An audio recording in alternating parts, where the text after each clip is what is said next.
Hi students, Mr. Metelsky here, and this video will be talking about solving systems of equations by using the substitution method.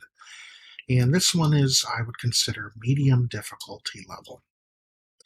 So we have our system, negative 7x minus 2y equals negative 13, and x minus 2y equals 11. So remember, the key with substitution is to find the lonely variable, or the variable that's by itself that doesn't have anything else with it.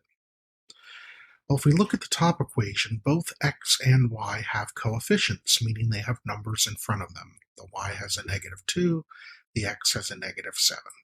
So both of those are not lonely. The bottom equation here, we have an x minus 2y.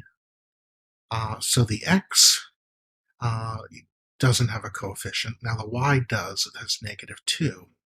But the x and y are on the same side. So we don't really have a completely lonely variable. In this case, x is sort of as basic as we can get, so we're going to call that the lonely variable.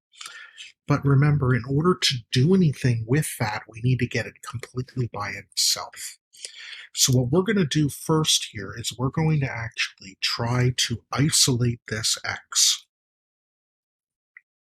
so that we can get a lonely variable. Now the x is being subtracted by 2y. So we could get rid of the minus 2y by adding it to both sides.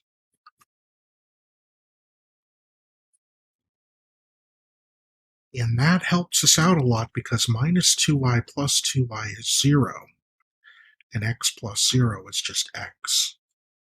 So now we have a lonely variable by itself over here, just x. On the right, we have 11 plus 2y. If you're thinking 13y, you have to remember that 11 does not have a y and 2 does. So we can't combine those. So we're just going to write them out as 2y plus 11. It's always proper to put the term with the variable first. So now here is our official lonely variable now, x.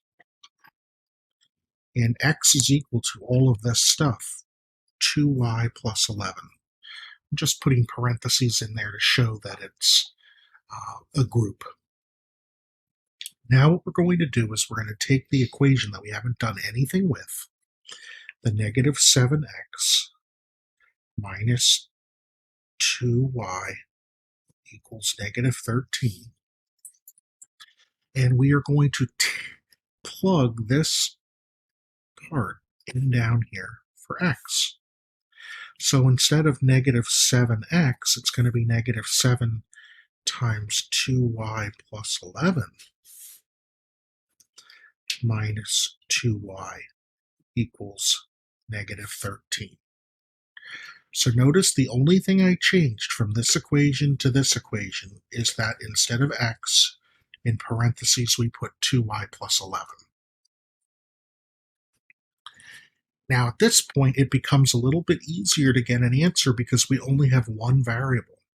Right? That's the challenge with systems of equations. Up here we had two variables in the same equation. Same thing with the second equation, two variables. But now, I mean, it looks a little bit much, but we only have one letter, right? Y. There's no x's. So what we're going to do is use a distributive property to get rid of the parentheses to simplify things a little bit. So negative 7 times 2y is negative 14y. And negative 7 times 11 is negative 77.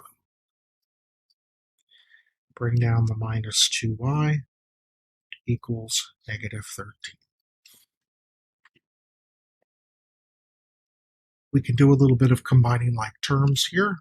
So negative 14y and negative 2y is negative 16y minus 77 equals negative 13. And now we just need to do two more things to get the y by itself. So we're going to add 77 next.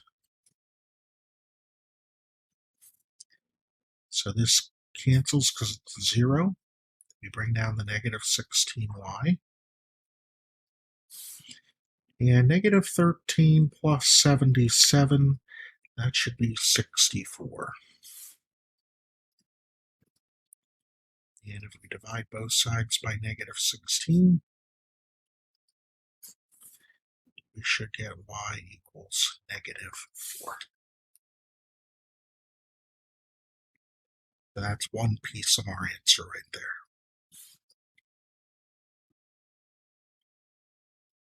All right. Now, next step, we're going to go back to this lonely variable equation, and we're going to plug in our answer from down here. So it was x equals 2y plus 11. But now x really is equal to 2 times negative 4 plus 11, because y is really negative 4. We found that out down here. And we put it in parentheses, and we know that it's multiplication because 2y, if there's no sign, it means to multiply. Bring down the x. 2 times negative 4 is negative 8. Bring down the plus 11. We simplify to get 3. So that's our value for the x variable. Now, officially, to write our final answer, we're going to put it in coordinate notation. So it's going to go x comma y, so 3 comma negative 4. That is our official answer. All right, good luck as you're working.